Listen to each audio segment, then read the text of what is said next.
गणेशाय नमः। सरस्वत्यै नमः। श्रीगुरुभ्यो नमः। हरिः ॐ भद्रं कर्णेभिः शृणुयाम देवाः। भद्रं पश्येमाक्षभिर्यजत्राः। स्थिरैरङ्गैः स्तुष्टुवागुंसस्तनूभिः व्यशेम देवहितं यदायुः। स्वस्ति न इन्द्रो वृद्धश्रवाः।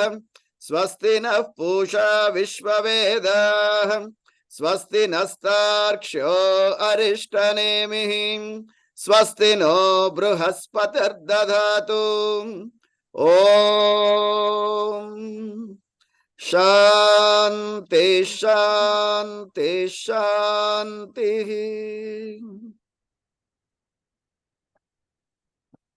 Uttara madam. So let me welcome first, then I'll give it to the Uttara ma'am, right? So good evening, everyone. I'm delighted to extend a heartfelt welcome to each and every one of you joining for this lecture series on physics education research.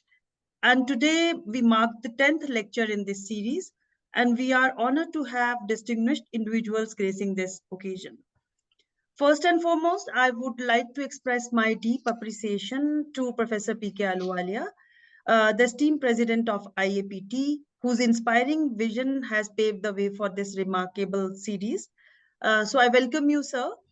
I extend a warm welcome to the secretary of IAPT, Ma'am Rekha Ghodpade. I also extend a special welcome to our distinguished speaker for today, Professor O.S.K.S. Sastriji, from the Department of Physics and Astronomical Science, Central University, Dharamshala, Himachal Pradesh. His expertise and insights in the field of physics education research are highly regarded, and we are eagerly looking forward to his enlightening talk. I also welcome Dr. Uttara Dorairajan, who will chair the session today, and I also welcome all the esteemed members of IAPT and everyone present here. Now, today, lecture 10 is focus on simulation methodology. So before I hand over the mic to Dr. Uttara for the further proceedings, I would like to give a brief introduction of her also. Dr. Uttara is presently serving as in Dwarka Das, Govardhan Das, Vaishnav College, Chennai as head of physics department. She's a renowned figure in the field of physics and education with a career marked by a notable accomplishments and recognition. She has earned her PhD in physics from the University of Madras in 2008 with with an impressive tenure of 28 years of teaching. Dr. Uttara imparted her expertise to countless students, shaping their understanding. She has served as coordinator of DBT Star College scheme at her institution, as well as coordinator of Indian Institute of Remote Sensing ISRO outreach program for advanced science education through innovative e-learning. So she has been a certified trainer of STEM teacher training workshops on research-based pedagogical tools. And through these workshops, she has empowered educators with effective strategies to engage and inspire students in the field of science. So in recognition of her profound impact on undergraduate physics education, Dr. Uttara was honored with the prestigious IAPT DSM Award in 2023. And the list will go on.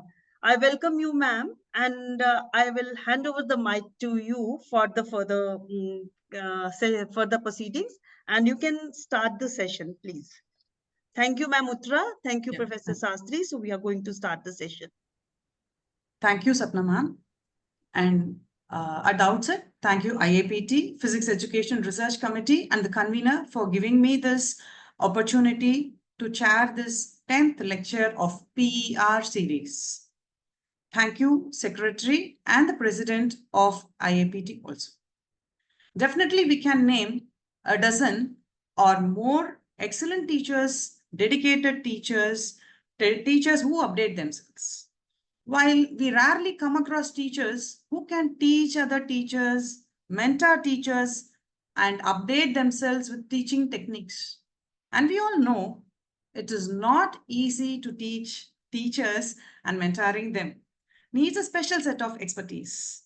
Today, we have with us such an eminent mentor who can take educators, be it school teachers, professors from colleges, universities, teaching physics, as well as B.Ed teachers under his wing, guide them with better pedagogical tools, especially make them feel at ease with using computer simulations in their classroom.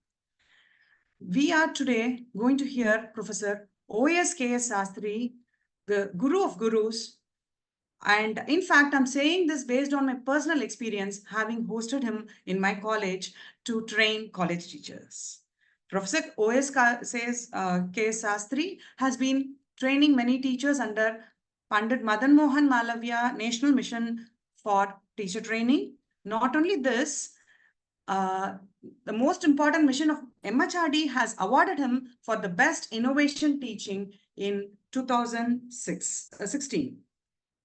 And we have a saying in Tamil, Yane varum munne, mani ose varum pinne, meaning that before the elephant comes, we can hear the sound of the bell on the elephant. Similarly, even before MHRD felicitated him, our own IAPT awarded him with IAPT Dinabandhu Sahu Memorial Award for his significant contribution towards physics teaching and physics education. Our today's resource person is the founder head of Department of Physics and Astronomical Sciences and the founder dean, School of Physical and Material Sciences at Central University of Himachal Pradesh, chairman of MOOCs Prakoshit, director, Udbhav Kendra. Before he joined Central University at Himachal Pradesh in 2012, he was teaching at Sri Satya Sai Institute of Higher Learning, Brindavan campus, Bengaluru. I would add, he was experimenting with physics teaching methods with his innovative computerization experiments and computer simulations to enhance learning among the students of BSc Honors program for the past 2 decades. His research areas are so diverse, like a wow. His contribution towards physics education research range from nuclear structure studies, real-time data acquisition using EXPIs in physics, to building science education, educational technology, constructivist approach using guided inquiry strategy, activity-based learning, design of courses for NEP. He is an expert in creating simulations based on FOSS packages, building low-cost experiments for classroom teaching. He has published papers of high impact factors in physics and physics education research. These efforts have culminated and paved way to start Pandit Madan Mohan Malavya Center for Physics Education Research at Dharamshala, a mission to provide new directions for learning and doing physics in higher education institutions, to design collaborative programs to prepare and support the development of future physics teachers, which is absolutely the need of the hour. It does not stop there.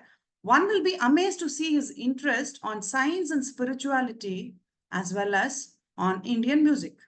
His works encompass teaching, research, and then training teachers. He goes beyond. As an outcome of many years of physics education research, Professor Sastry has recently published a book titled Computer Simulations in Quantum Mechanics Using Numerical Techniques, Worksheets, and Programming. Teachers can use this as a companion to their regular quantum mechanics textbooks. This is the first book in the series towards implementing NEP 2020 that focus on simulation activities that go hand in hand with our regular theory classes. Now, we are going to learn from Professor O.S.K. Sastry.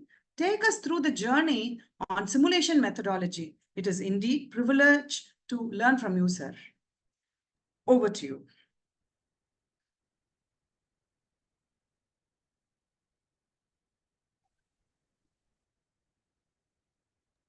Sir.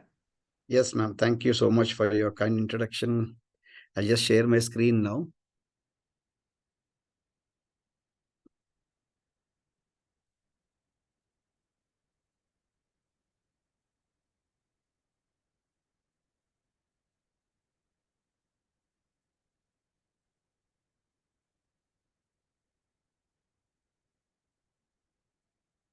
All of you can see my screen Yes, yes, sir. and Yes, hear sir. me also. Right. Om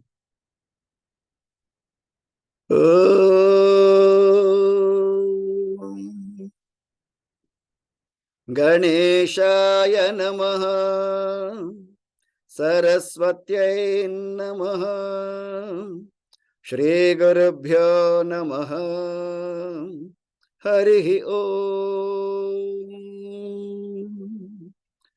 Om Sahana Bhavatu Sahano Bhunaktu Sahaviryam Karavavahai Tejasvinavaditamastu ma vidvishavahai Om Shanti Shanti Shanti.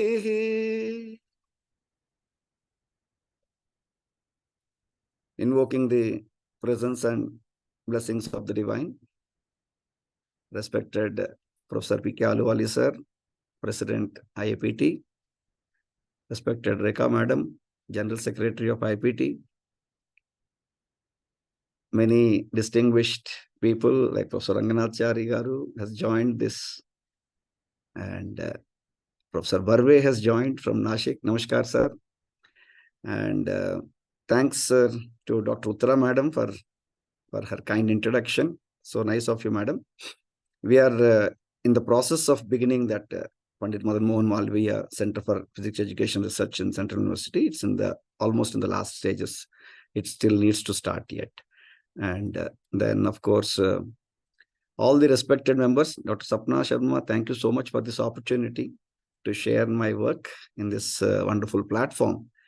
And good evening to all the members who have joined this. I think many teachers and even students, I think my own students also have joined.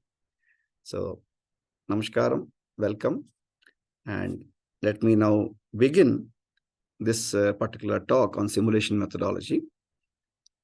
So, like all of us know that physics education research is any field of research is an ocean, and there's a lot to do. And so fundamentally in science, what is our idea is like, this is the real things and process, the physical world. Okay. And by our perception, we try to build our own subjective mental models. That's what we call as our personal knowledge. And maybe, something which is embodied in neural networks, the way we do our pattern recognition by, taking various inputs through all our senses. And then based on our understanding, we try to create a conceptual model, which we hope that it will be objective so that our mental model is acceptable to others. So that is the Sahanavatu principle. The Sahanavatu principle is basically social constructivism. So it is a, most beautiful chanting that our class every, in ancient Gurukula, every session used to start with this. That is, let us all grow together. Let us all learn together. Let us all share the knowledge with each other. And so that we can all live in harmony by keeping aside the differences. So we want to, sort of continuously, go along with each other and share our whatever little bit of knowledge that we have gained with others so that overall we can sustain and promote knowledge. So the idea is like, now we got this, obviously we develop understanding because of our interaction with other people and other symbolic things, and then we develop an understanding.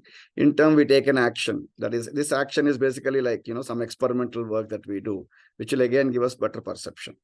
And on this side, we have embedded, in scientific symbolic forms nowadays, this knowledge, objective scientific knowledge. So it gives you a representation of this, and then in turn, we also obtain an interpretation. So this is broadly a beautiful picture, which tells us the physical world, our own, subjective personal knowledge and the objective knowledge that we want to gain of the entire, physical world, what we call as a conceptual world.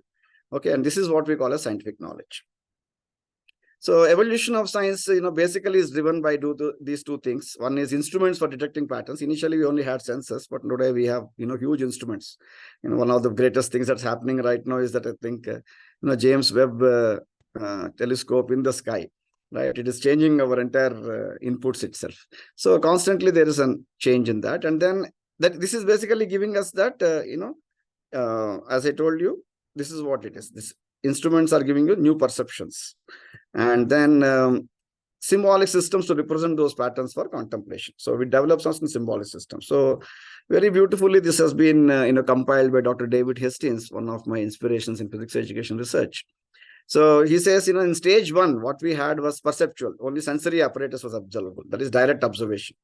And for cognition, we had natural language and sketches and icons. So, that's why I think in our ancient Bharat, we had Sanskrit, which is such a powerful natural language. And we were able to, communicate what we are able to perceive with our sensory apparatus in the most beautiful way. And that's one of my current interests, that is Bharati Vijnana Parampara. Then the second stage came where, the experiments are being performed by scientific instruments and apparatus.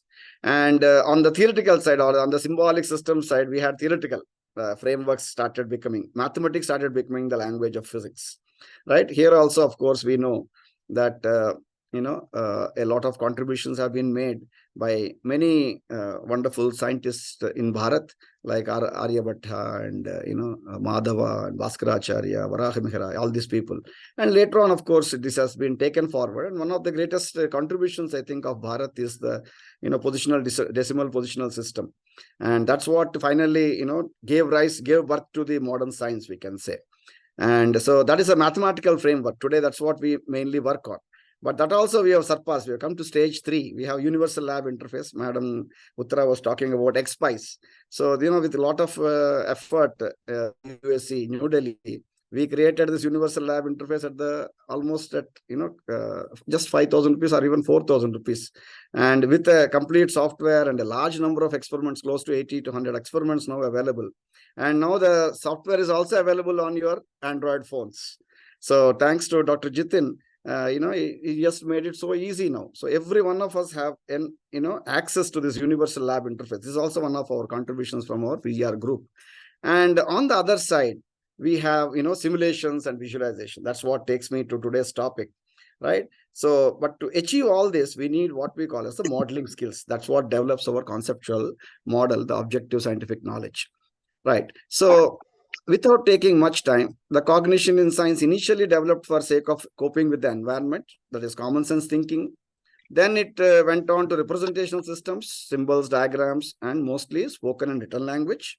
And then it went to, further use of mathematics into symbolic systems. This is another place where we, contributed something, or at least tried working upon. That is what is called as, what is the best language, mathematical language, for us to, try to communicate physics. The best mathematical language today available is what is called as geometric algebra. Again, geometric algebra and geometric calculus are, contributions from Dr. David Hastings. And so I tried teaching entire classical mechanics using geometric algebra, and it was a real eye-opener. Okay, so that is another thing that we have contributed, that is geometric algebra. Is the right language that we have to all see. A lot of work has to be done by our community, our IAPT community. We have to, unless until we learn and relearn and continuously update ourselves, we will not be able to do justice to our profession. So that's one of the important things that I think Dr. Uttara also was trying to emphasize, the capability to constantly learn and reinvent ourselves. Like, one of my goals is that on every Sunday, let me learn something new, at least for 1 hour. So like that. And so I hope that everyone will put some effort in that direction. Of course, I'm seeing a lot of good, beautiful conferences being organized in AI, which is very, very interesting and appreciable. So this is our, objectivity, precision, formalization. These are the things which will take us beyond common sense. That is a refinement of common sense, one can say. And then systematicity, and then reliability, okay, and then skepticism, And then, of course, the most beautiful thing is the knowledge and wonder and social systems and norms. So this typically is what is our scientific modeling. And so now coming to modeling, again, that's why I said one of my inspirations is Dr. Hastings. He really did a lot of work. And then today we have an association in America. It's called American Teachers Modeling, Association. And they got the best, award for from the American Association of Physics Teachers. I'm also an, member of the life member of American Association of Physics Teachers. And they have wonderfully incorporated at the school level this modeling instruction. And why is it so important? It's so important because of the, the educational paradigm that they use, that is constructivism. Constructivism or constructionism is the idea that, you are just the guide who asks the right questions or drive the students in such a way that they can construct their own knowledge based on their previous knowledge. And so that is a lot of challenge because it requires tremendous effort on the part of the teacher. So this particular modeling theory, it consists of 4 stages, what we call as first description. See, this is generally what is missing nowadays in the classroom. We all try to go to the classroom and then, do derivations. So it looks more like a mathematics class than a physics class. So we have to, and that's why when, actually this model itself came because in my BSc project students Viva, one of my colleagues asked a simple question: define a projectile. And the student who has done, the entire projectile analysis using tracker, which is one of our, again, contributions to physics education research, that is developing a lot of video analysis experiments using tracker, for which I got that best teaching innovator. I was wondering that that boy was not able to really give the definition. So defining something like simple pendulum, defining small things is actually the most difficult thing. Why? Because this stage is not really given any focus at all, description stage. Then you have the formulation stage where you formulate the physics problem in mathematical framework. So that is the mathematical model. So mathematics is the language of physics, and I already told you geometric algebra is the best mathematical language we have today. And then we ramification. This is where we crank the mathematics and all that. Then finally we validate with experimental research. So this is broadly the 4-stage idea of modeling theory. So first, let me go through the description stage. And so in the description stage, you have the object that is being studied. What is the type of object? Then what is the composition of the object? Then what are the variables of the object? So that is the kind of thing. So maybe we can say that we are studying a nucleus, and it is made up of protons and neutrons, and what are the variables, the masses and the angular momentum, spin, and charge. All these things will be the object variables. Interaction description, that is what type of interaction is being seen. So obviously modeling comes at the last stage after performing experiments and having the results, right? But of course, in turn, the theory will also again try to inspire new experiments. But fundamentally, the experimental science is the most fundamental thing. So from that, we can understand what type of interaction is there, what is the agent of interaction, and then the interaction variables. So for example, in nuclear physics, you can say that, we have a central interaction.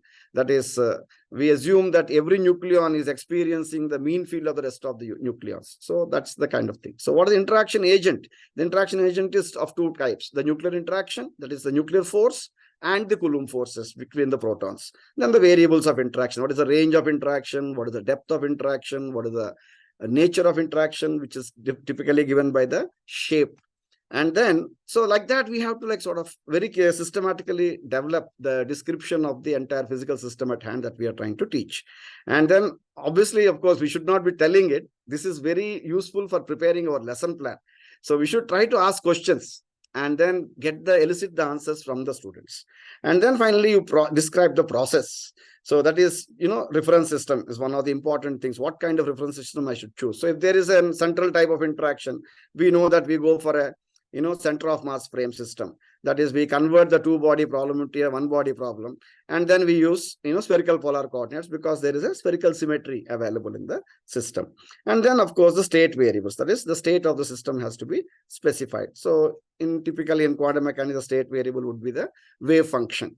Okay. So like this, one has to develop the problem that we are studying, begin at the starting, and then try to describe the processes, that is the objects in the system, and then the interactions in the system, and then the process. Okay. The second stage is what we call as a formulation stage. And this is where the this is where the mathematical model is developed. So the interaction we have already described. So now try to put a mathematical function that will try to capture the interaction. Okay. Then we have the dynamical loss. And finally, you have to specify the initial and boundary conditions. So that way, the total mathematical model is ready with us. So typically, like in quantum mechanics, like for example, I was taking the concept of nuclear force and the Coulomb force. So we know the Coulomb force, and the nuclear force can be Yukawa, or it can be, a Malfit-Dijon force. That is, Yukawa is an attractive part, and the same kind with the repulsive part. Or we could use a Hultén interaction function, or we recently used Morse function, which has shown very good results. So we try out various types of mathematical functions, which will try to capture the interaction. The dynamical law is basically the time-dependent Schrodinger equation in quantum mechanics. And then, of course, what we do is we try to convert into time-independent Schrodinger equation, and then try to solve the time-independent Schrodinger equation by incorporating the interaction into the Schrodinger equation. That is the potential, in the form of potential. And then we also, of course, expect that psi and d psi by dx should be continuous at the boundaries, and psi should be normalizable. When you prepare the whole thing like that, then the mathematical model is ready.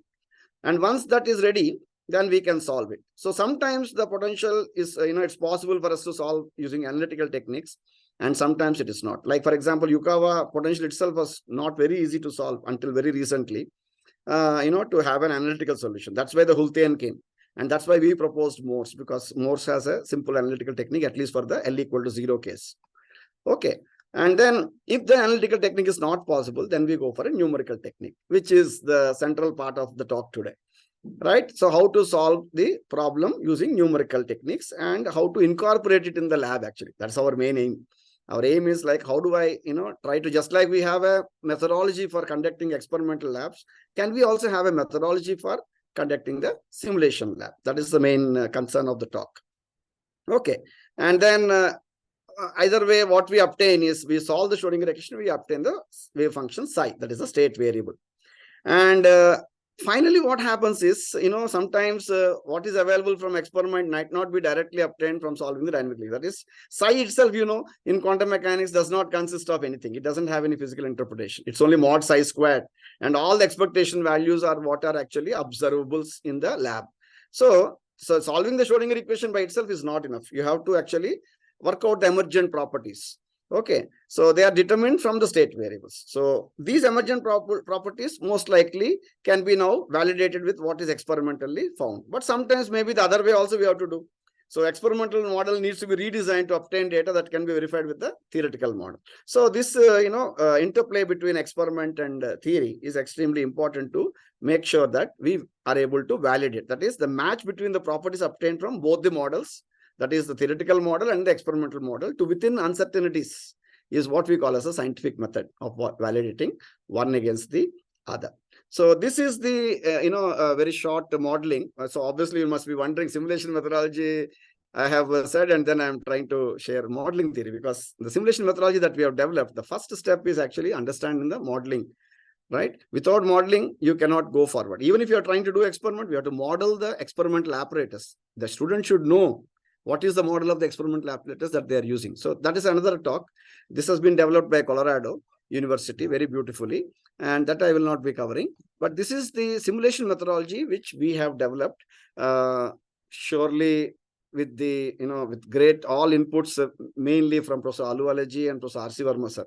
So these are our guides for this effort, and they are the ones who have been on our board of studies, and they guided this process.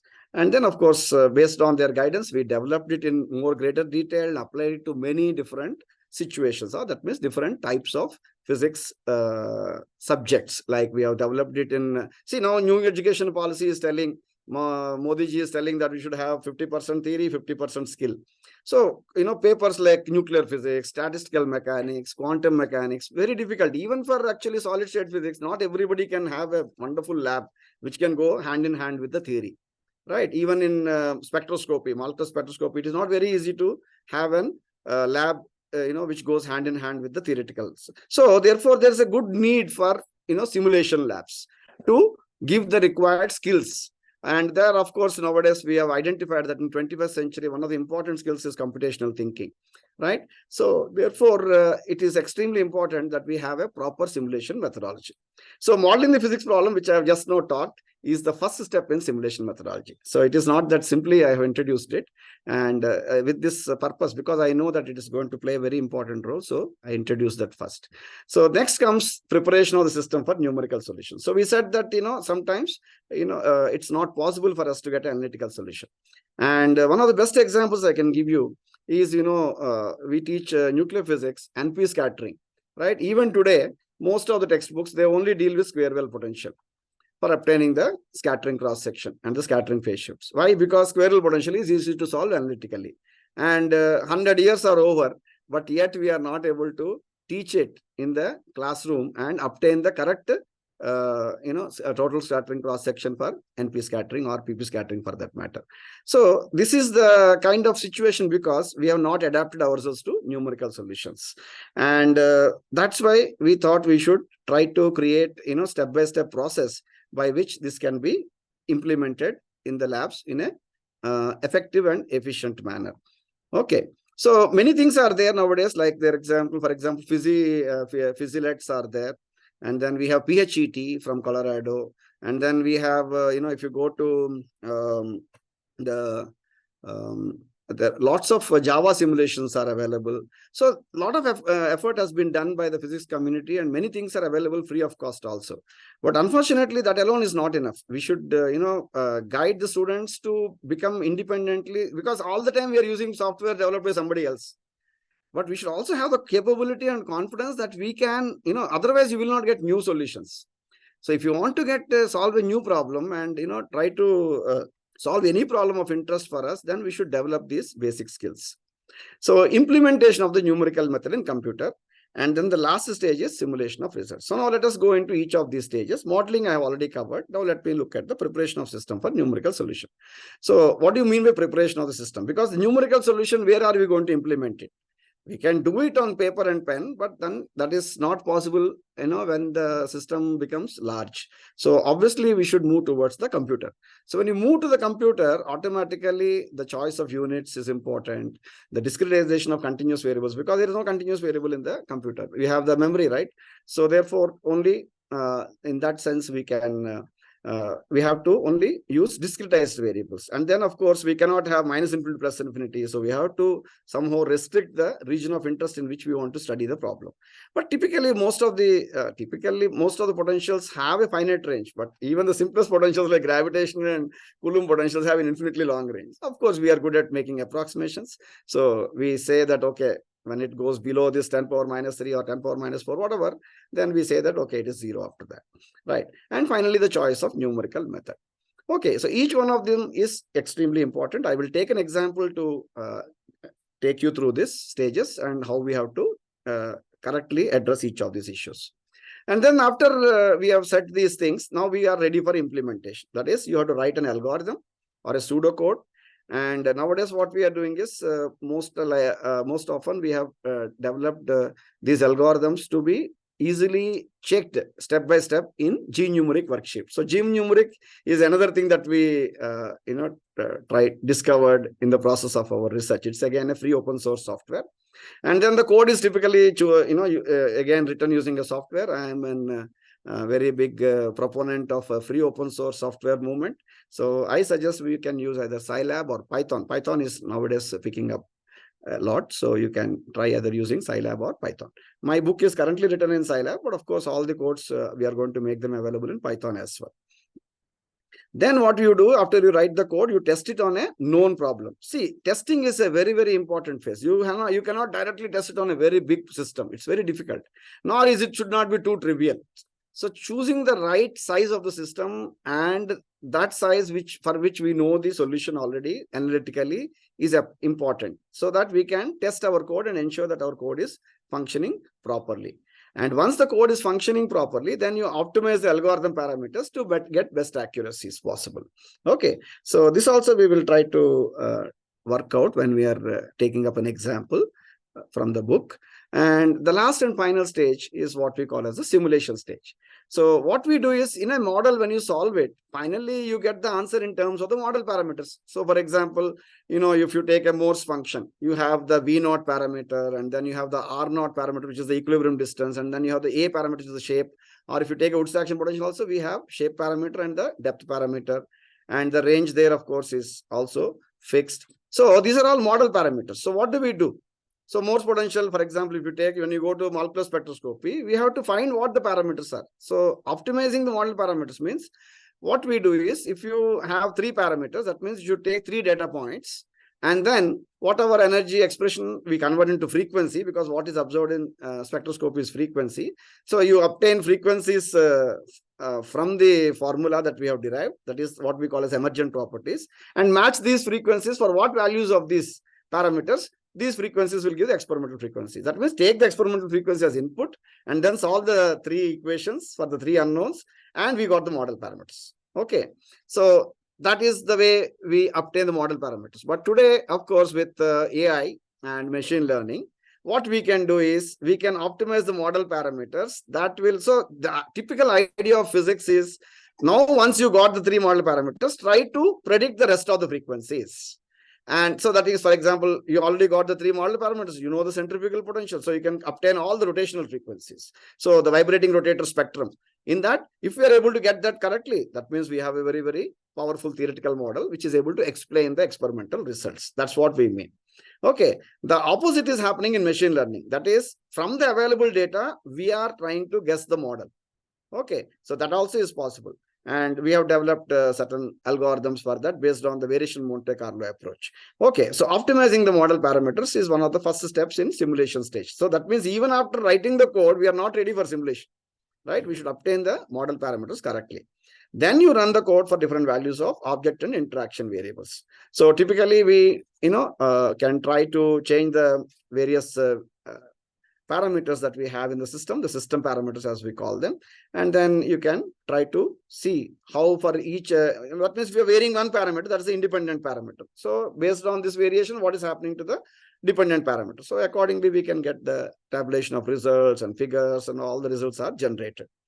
And of course, one of the important things that you have to do is test the range of validity of the code for the physically relevant results. Okay. So because in simulation, it is possible to give any value we want. So is it really physically relevant or not? That also one has to look into. So simulation is not very easy, just like performing an experiment or teaching a theory in the class. Nothing is easy, and everything requires a systematic approach so that we can try to make learning enjoyable as well as effective. Okay, so now let me take a simple example from my book. And what did we do in this computer simulations and quantum physics book is, we had tried to take simple systems like a square well potential, harmonic oscillator potential, hydrogen atom potential. So in all of them, what we solve is this equation, right? I have already given some example for you, like to how to describe and all that. So I will not get into that because it will take too much time and it will become only modeling theory based lecture. So I will try to move a little quickly and say that this is the central equation that we would like to solve, right? So then what are the, so here is the interaction. This is where you substitute the interaction for different potentials. Okay. And that's what changes from one system to another system. So the boundary conditions we know, psi and d psi by dx should be continuous. And this should be a finite value, right? This integral, this is what we call as the norm of the wave function. Okay, so these are called as square integrable functions. If it is a finite value, then they are called square integral functions. Or automatically, it also says that psi of x should tend to 0 very rapidly as x tends to plus minus infinity. That is, psi cannot be extending too far, right? It's because psi is wave packet, right? And then that also means that it should be normalizable. So these are the conditions on the state variable psi. And so this is our model that we want to solve for different interactions. Okay, now, so the choice of units, now preparation of system. This is where I said we'll get into a little more detail. So these will depend upon the domain in which we are working. So if you are working in astronomy, astrophysics, then of course you will go for astronomical units. So the time will be in light years, the distances will be in the distance between sun and earth, and the masses will be in masses of earth. So you change the units accordingly. So when you come to quantum mechanics, if you are in molecular physics, that is spectroscopy, molecular spectroscopy, typically the units that you would like to use are electron volts and angstroms. And if you are in the atomic spectra, like hydrogen atom or the condensed matter, then you use Hartree and Bohr. If you are in nuclear physics, like the kind of work that we do, then you are in million electron volts and Fermi. And if you go into the nucleons, you still have, of course, MeV Fermi. And when you go to quarks, maybe you have to go to GeV and 10 power minus 18. Okay. And the next thing is, of course, you discretize the variables. And I told you one of the important things I have to tell is why this choice of units is extremely important. See, we have in this small things like h cross squared, 10 power minus 34 into 2, 10 power minus 68. Then mu is in 10 power minus 31 kilograms. So if you use these values as such, then, we will have something called as round off error that will build up in the computer. Okay, round off errors happen because of dividing by very small numbers or subtracting to almost equal numbers or adding a very small to a very large number, because the computer memory is not even uniform actually. As you go to higher and higher numbers, the distance between two numbers increases. So when you add a number, you are thinking you added a number, but it is not getting stored because there is no space for that to be stored in the computer, right? Therefore, it rounds it and puts it back in the same place. So even though you thought that's why we call actually GIGO, garbage in, garbage out. So if you're not sure, if you're not careful about round off errors, then you will simply produce some garbage. Okay, so this is why it is important to choose the units correctly. Of course, sometimes people go for dimensionless units also. So there's a lot one can go into in detail in each of them, but I'm giving you some kind of a overview. Okay, what is important? So first we should make the students aware that choosing units appropriately is extremely important while trying to simulate. Then comes the continuous variable. Here is x, psi of x. X is the continuous variable. So we sample at regular points. So this is like a uniform sampling. Sometimes you can go non-uniform sampling also, but simplest is to go for uniform sampling. Okay, so this is what we call as an algorithm parameter. This is coming because of discretization. So this is what we call a step size. So x0 to x1 is you add h. Then you add h to this, you get x2 like that. Okay, so automatically our potential will be determined only at those points. So potential becomes discretized, and we can only obtain the wave function also at only those points. Okay, so this is like an input and this is like the output. Okay, and next thing is, of course, the region of interest. Region of interest also has to be finite. It cannot be from minus infinity to plus infinity. So that also we have to choose a particular interval in which this x is being sampled actually. Okay, the last thing is the preparation of system. In the preparation system is the choice of numerical technique. The most important thing is the technique should be stable. Say, for example, even if you use simple Euler method for solving a harmonic oscillator, it will be unstable. It will keep on building up. So we need, to ensure that stability is there. The thing should not become unstable. Okay. So the second thing is accuracy. And third thing is it should be computationally efficient. But in this order, this is the priority. Okay. We want accurate results. And after that, only computationally efficient. Okay. So computationally efficient both in terms of space as well as in terms of time. Okay. So keep all these things in mind when you are choosing the numerical technique. So there are many techniques available for solving the time-independent Schrodinger equation. Like, we have shooting method, we have matching method.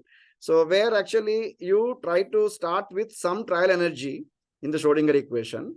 And then, start with the boundary condition at one end and then build the wave function. And at the other end, it should satisfy and become stable. So if the energy value is good, it will reach a stable. Otherwise, it will go towards plus infinity or minus infinity, right? So then you change the energy, again, run through it. Okay. So those are the techniques which are available. But what we thought was, because we wanted it to be much easier and should be also amenable for implementation in worksheet environment. So we chose to move towards matrix techniques. That is matrix approach. That is writing the Schrodinger equation as an eigenvalue equation in matrices. Okay. So that is what we have aimed at. And then on looking through all the various available methods, we found these three. This is what we call a central divided difference, numero matrix method. So numero method is also there. But then we are trying to reformulate it in the form of just like I told you just now, the shooting method is there, but that can be reformulated into a matrix approach. So advantage here is you'll get all the just solving eigenvalue solvers are available on the net now. And in fact, all of them use what is available from the GNU platform. So most of them, they're all taking the eigenvalue solvers. Eigensolvers are available freely, and those only are taken by Scilab or MATLAB or Mathematica. Any of these softwares, they actually fall back on the same thing. Even GNumeric also falls back on that. Okay, so those very powerful and efficient eigensolvers make our life very easy today for us to solve this Schrodinger equation. Now, let us look at, because this is the central part, I would like to spend a few minutes here. And so this is the basically the d squared psi by dx squared. You can write it as psi j minus 1 minus 2 times psi xj plus psi of xj plus 1 by h naught squared. So this is a very simple, central divided difference formula for second derivative, very easily derivable from Taylor series. And of course, my talks are available on YouTube. You can go and look at it. So now what we got is we have rewritten this in this fashion. So now the Schrodinger equation minus h cross squared by 2 mu is there. So we are right now, let us say that we want to work in atomic units. That is h cross equal to 1 and mass of electron equal to 1. So that means I'm looking at a system where only electron is there. Okay, so that simplifies my entire problem. So h cross becomes 1, mu becomes 1. So I have a minus 1 by 2 into d squared psi by dx squared. D squared psi by d squared, we have substituted this formula. And this, divided by h naught squared should be there. Okay, that is h naught I have written here. It should have been h only. That's the same h which has come here, minus 1 by 2h squared. Okay, now what you do is you open this up for various values of j. So we write v of xj as vj for simplicity, psi of xj minus 1 xj as psi j. So you get this equation. This one I call it as a factor f. Okay, minus 1 by 2h squared. So I get this. So here now j equal to 2, 3, etc. n minus 1. At j equal to 1 and j equal to n, the wave function will go to 0. Why? Because I am assuming that the region of interest is limited. So that means beyond that, I do not have any access. That means it is as good as actually saying that I have an infinite well potential on it. That's what we are doing. We're cutting off abruptly the potential, means the wave function does not exist below this and above. So that means the wave function will go to 0 at the two boundaries. This is the natural thing which is coming because of the limitation that we are imposing in the computer. Okay. So now when you open up these things and write it as a matrix, you get this. So this is what is called as a matrix for the differential operator, d squared by dx squared. This is the matrix for the potential operator where the potential values are coming along the diagonal. And this is the factor f. And so when you add these two, you get the Hamiltonian matrix. So that's what it is. So this is an Hamiltonian matrix n minus 2 by n minus 2, because 1 is not there and n is not there. At both 1 and n, psi n and psi 1 are 0. Okay. So the boundary conditions are applied. And so you get it as h equal to f times a plus v. So f into this matrix I'm calling as a, and this matrix I'm calling as v. So the equation I'm solving is h times psi equal to e times psi. And all that I have to do is give this matrix h and ask for its eigenvalues and eigenvectors. Therefore, I get the energy eigenvalues and the corresponding eigenfunctions, which are the state vector which we are looking for. So if you go to numero approach, then you will get an extra b factor here. That's all it is. That b factor will be this. Okay. That is basically we are taking extra term in the Taylor series. Again, the derivation you can look at in my book, or is also available as a YouTube video. So then you take multiply the whole thing by b inverse. So you get f b inverse a plus v times psi equal to h psi, that is e psi. Okay, it might look like it has gotten, the previous one had an order of h power 4, whereas this has an order of h power 6. Accuracy is more, but you have to put more effort because inverse takes a lot of effort. And inverse actually has a lot of errors which creep in also. And so even though this, we might think that it will give order of h power 6 because of the errors due to inverse, this generally has, but not very good performance.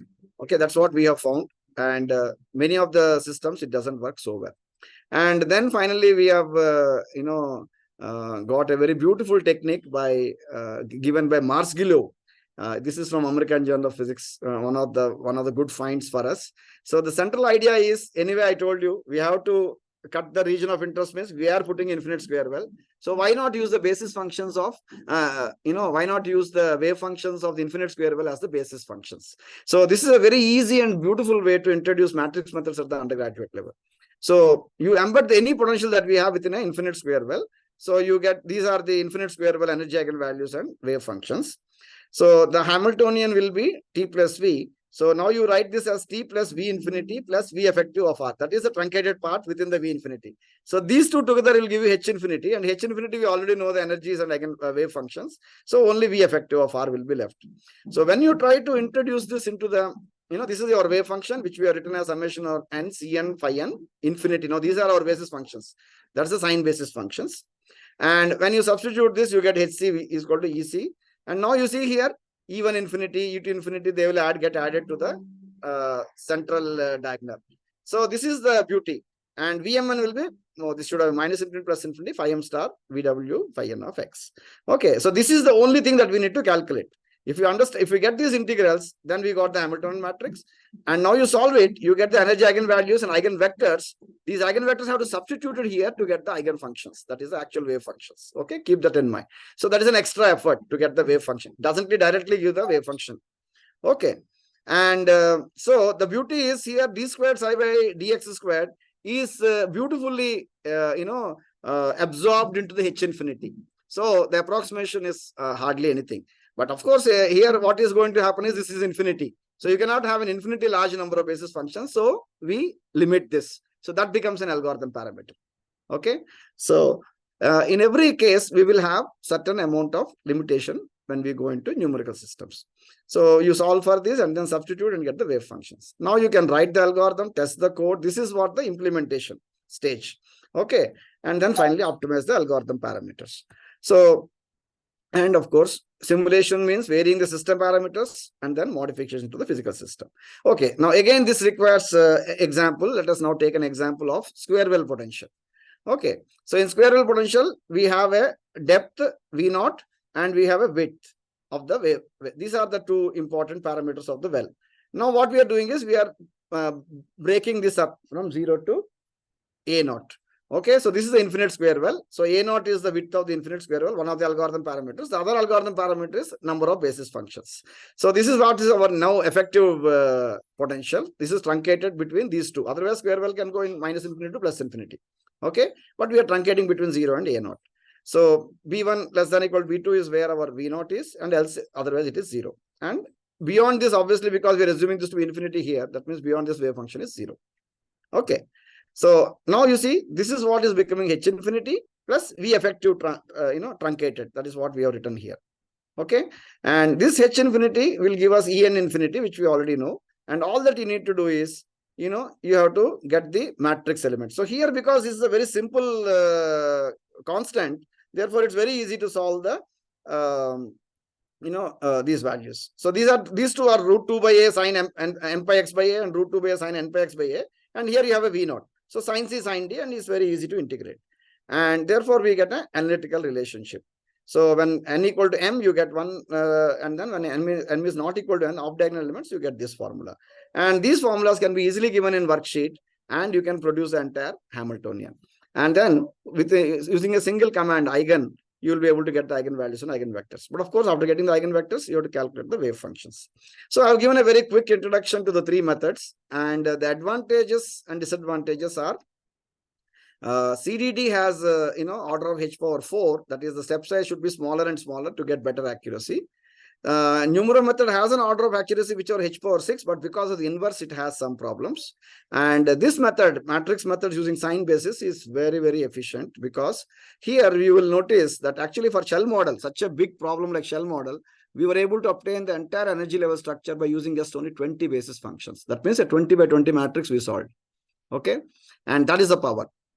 So this is what it is. Now you got the wave functions have to be added up with the coefficients to get the final wave function. So these are the eigenvectors. That is these are the basis functions. The basis functions along with the C vector, that is the Cn coefficients, you multiply and add them, then you get the final wave function like this. So these are the wave functions for the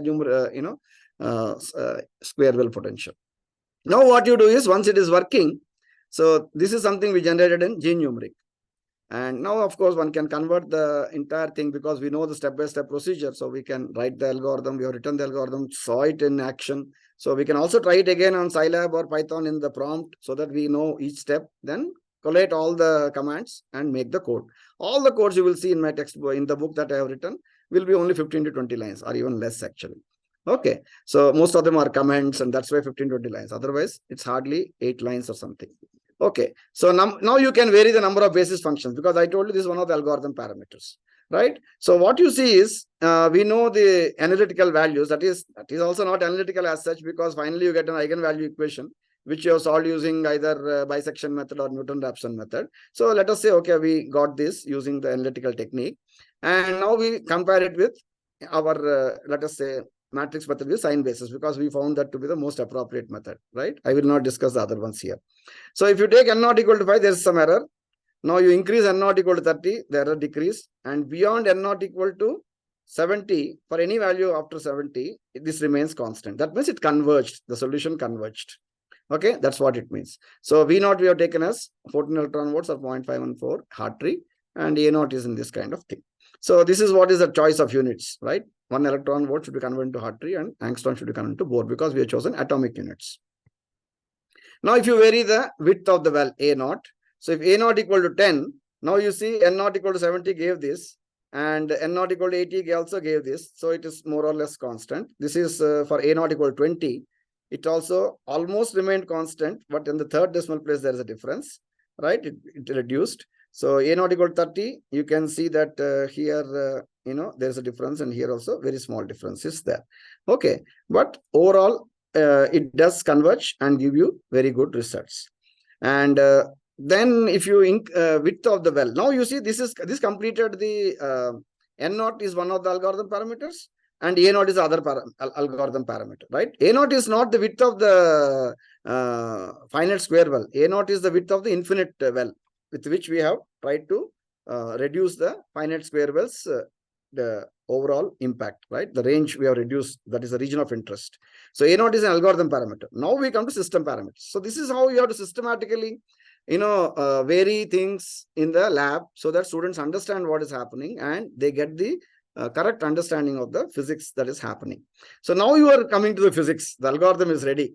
And now you change the value of B. B is 2 angstroms, then B is 4 angstroms, B is 6 angstroms. So what do we see? With increasing width, there are more and more number of bound states. That's one thing we are seeing, right? And second thing is depth of the well, right? Now you keep the width of the well constant. So you see here, N naught we have kept around 100 and A naught we kept around 20, because 20 was more than enough, right?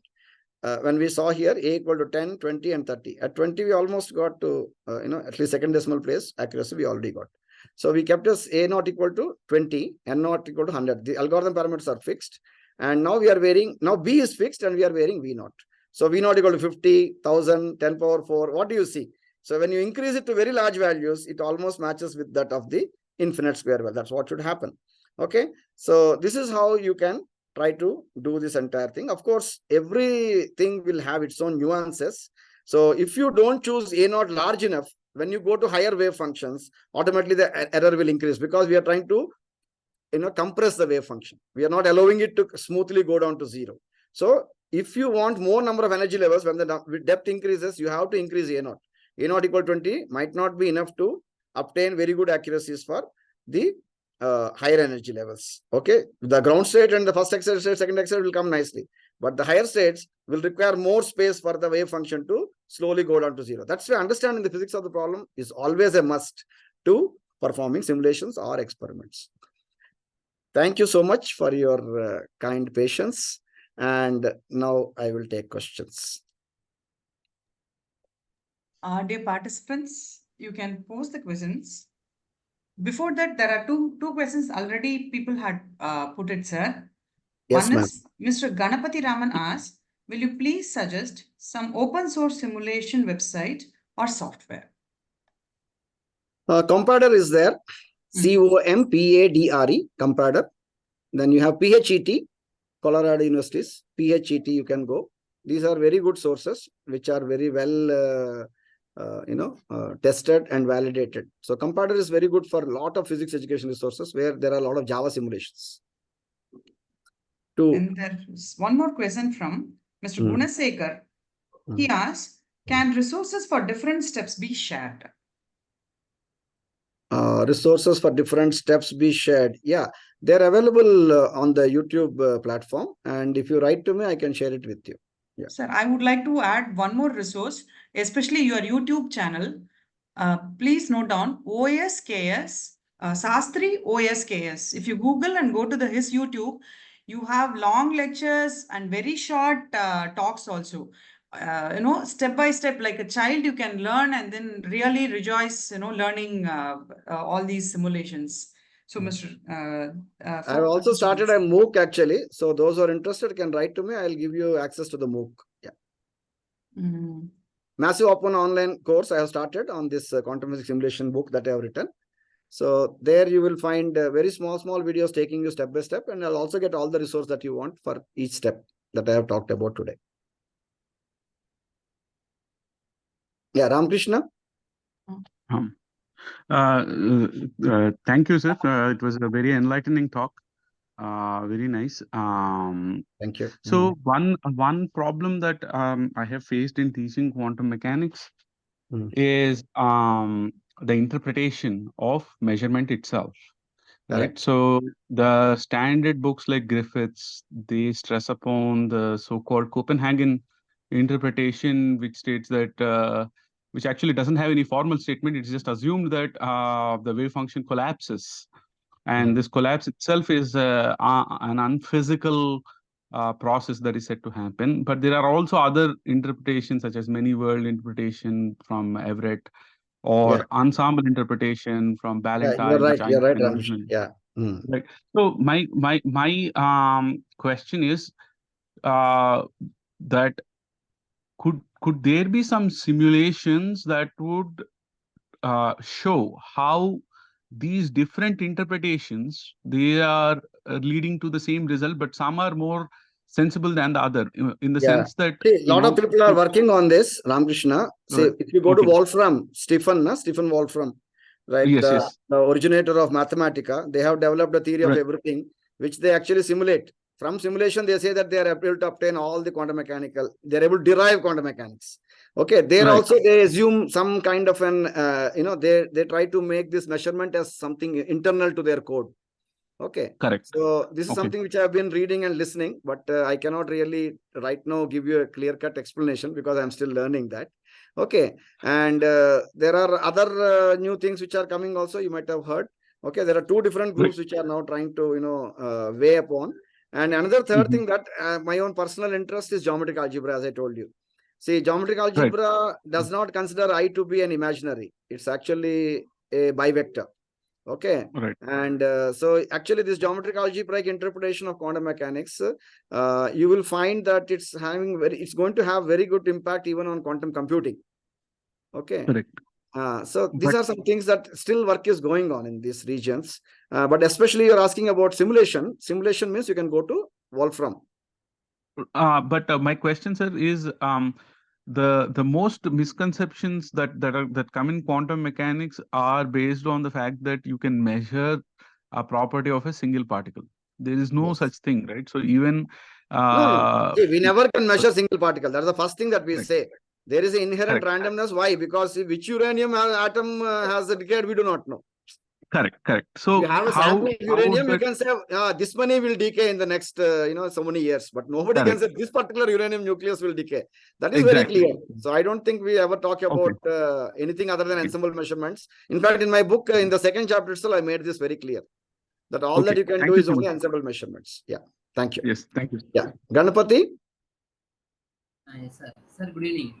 Good evening. Yeah. Yes, sir, good evening, sir. I'm Kanabhi Raman from Chennai. Sir, actually, your talk is very impressive and very interesting. Sir, I have a basic doubt, sir. So we are planning to introduce the simulation softwares in our curriculum. Okay sir. So actually, we are teaching in engineering stream. So so because it is an applied science, so the board of study chairmen, they are very much interested for simulation softwares. So we got to introduce the simulation software. So will you please suggest some of the simulation softwares so for engineering streams? So apart from VLab or anything, sir. Python is good, Ganpati. Python. So Python is one of the best. And if you want to introduce Python through something simpler, GNumeric I suggested. GNumeric. It's a worksheet environment. Okay, sir. GNumeric is a free open source software. So you don't need to pay 1 rupee. Both of them are free. You can happily do a lot of simulations. You need more help, you can call me. I'll connect with you. Okay, sir. Okay, sir. Thank you, sir. Thank you. Thank you. Yeah. Yes, ma'am. Pulama. Yes, sir. Once again, somebody wanted the YouTube channel. Yes. Okay. Uh, I'll share it with you later, no problem, on the IAPT. I'll put it in the chat box also now. Right. Thank you, ma'am. Anyone else? Sir, as you mentioned, one of the important skill the current generation student need to develop is definitely computational techniques. And I think this talk in PER would help a lot of teachers to equip themselves, and it will go a long way to achieve this, and especially to achieve the goal of NEP, where we can, we can go hand in hand with theory as well as practicals, and as well as simulation, as you mentioned.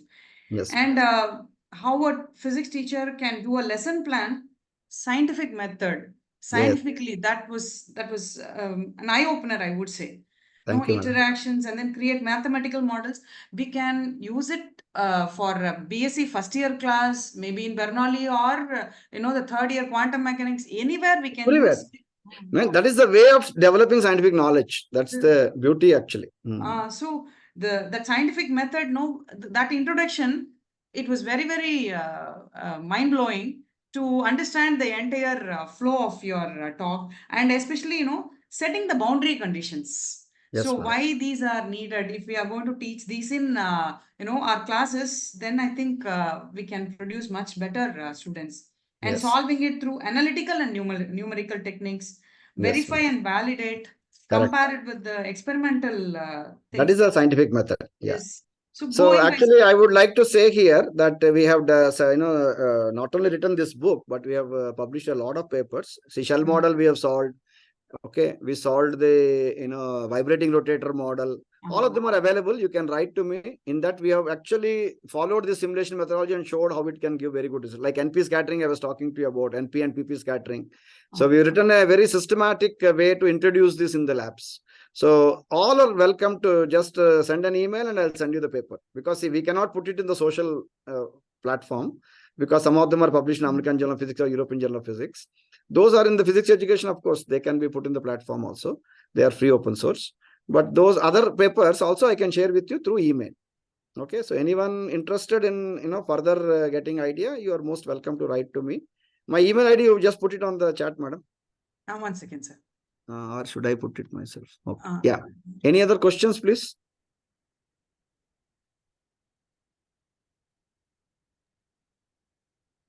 Thank you all. Okay. So it says, any more questions? And the best part was visualizing the wavefront after all these steps, it gave like immense feeling, and I think every teacher will carry out this in every classroom. Yes. So thank you very much, sir. Thank you, madam. Dear audience, sir has put his email ID in the chat box.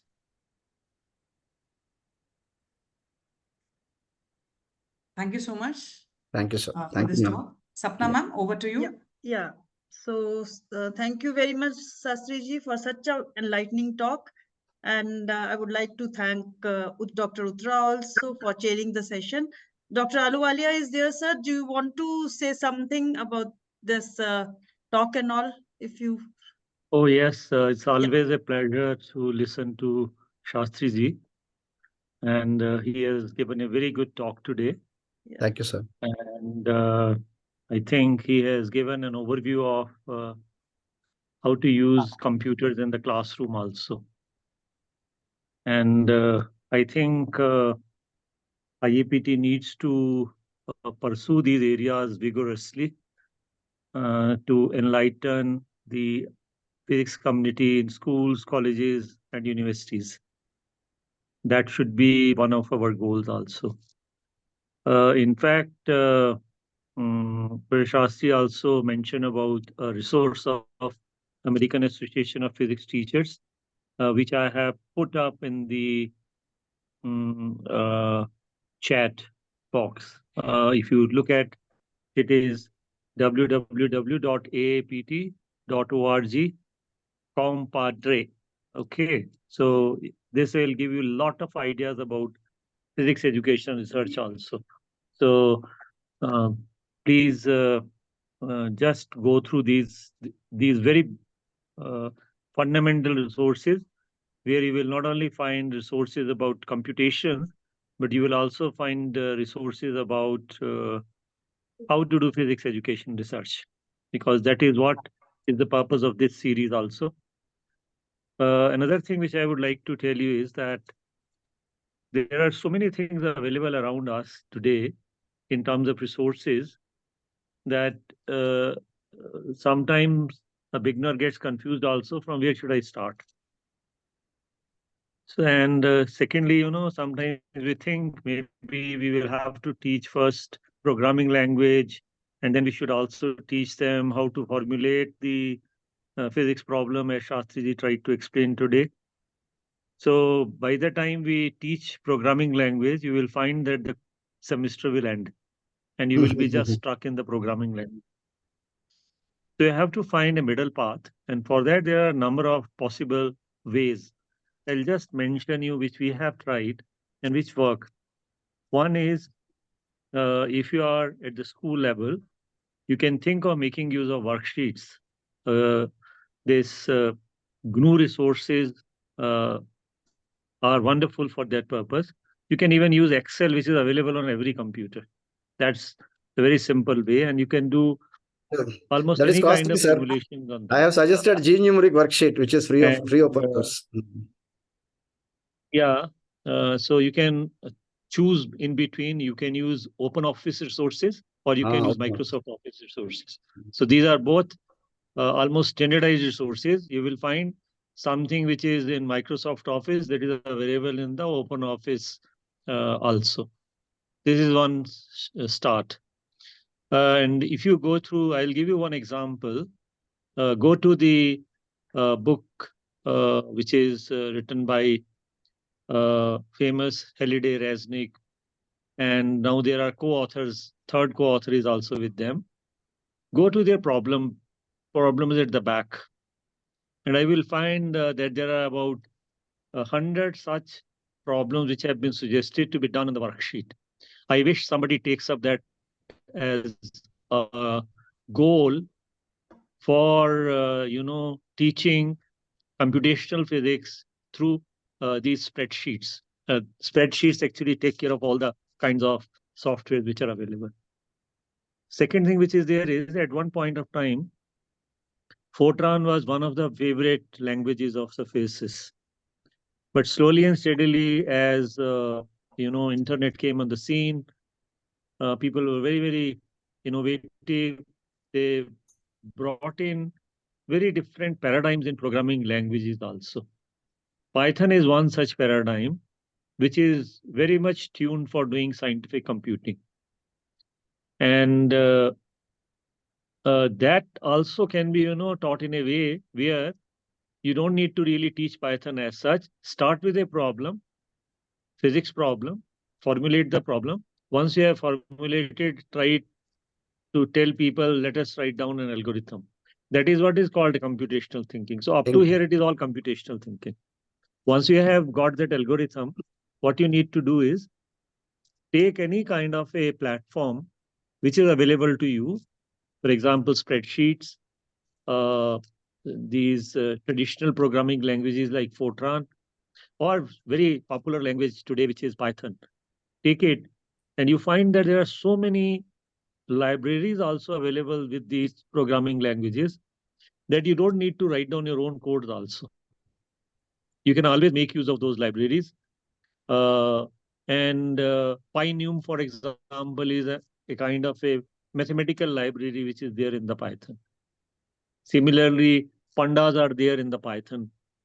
And they are open source resources which are available and can be used in the classroom situation. But if you want to make it a success, I feel we have tried it, it works. Choose a physics problem, tell people how to think about it computationally and formulate it for computational solution. Bring in a numerical method which fits in very nicely into that problem, but don't leave the problem. must focus on physics problem itself. After that, try to really talk about, as Professor Shastri also said, what is the importance of units, why you should try to choose such units as atomic units, etc., etc. Try to tell them that also. Once you are through that and you have written a program, writing a program is one thing, but running that program and knowing that it really is running efficiently and is giving you correct results, because every program will give you numbers. But are those numbers reliable or not? For that, you must really tell students how to have testing strategies for their program itself. You should have designed test cases for seeing that your program is running efficiently and rightly, and that the numerical method which you have used doesn't have those problems as Professor Shastri was talking in terms of differential equations, that instability problems are very crucial. Why you should go to a particular kind of a numerical method to solve a second order derivative makes a lot of sense when you start, implementing all these things. So I believe that this lecture has highlighted all those things. I wish if Shastriji had also mentioned about PER's strategies which can be implemented in this scenario, because those maybe lack of time was there, so we didn't touch upon that. I didn't want to make too long. When we are actually talking about this physics education research series, I would have very much liked him to really tell us that how he has implemented these under the parameters of the physics education research in the classroom. Maybe another lecture we will have. And dear participants, let me tell you one thing more, that Shastriji is one of those persons who initiated for the first time in the country a kind of a separate school on physics education research after the name of Madan Mohan Malviya. Am I right, Shastriji? Yes, sir, almost. Yeah. So I think we had a wonderful restart of this series. We were during winter, we had gone to some kind of a hibernation, and now we are back out of that, and we will see more such beautiful talks in future also. Yeah. There was a very good number of people also present today in this lecture. I saw around 70 people joining at one point of time. I think that is very encouraging, and I think people look forward to the lectures in physics education research series. I would also like to thank Professor Uttara for handling this session very nicely and sharing it. So thank you, Dr. Uttara. And Sapna, as usual, is always there to take care of the task which has been entrusted to her. Hopefully, this is something which will help us in propagating the right messages about physics education research in the physics communities. Yeah. So thank you, Sapna. That's all what I wanted to say. Thank you, sir. Thank you very much, sir. Thank you so much, sir. Thank you, Shastriji. Thank you, Dr. Uttara, and all the participants. Thank you very much. I think we should stop here with the We'll end with a prayer. with the promise world from prayers. Shastriji that he will deliver another lecture and talk about PER strategies. Right? Sure, madam. Sure. This is actually the central part of the PER strategy. That is the instruction. See, it is the instruction which you have to change. Then only you can test. So we can have another session with you. We can have another elaborated session with you. Instruction is the core, the central CPU of the entire PER. So how to impart the instruction? That is the core of the PER. So I focused on that. We'll certainly focus on the rest of the parameters also. We have worked on it. So we'll end with a prayer for world peace. Yeah, sure.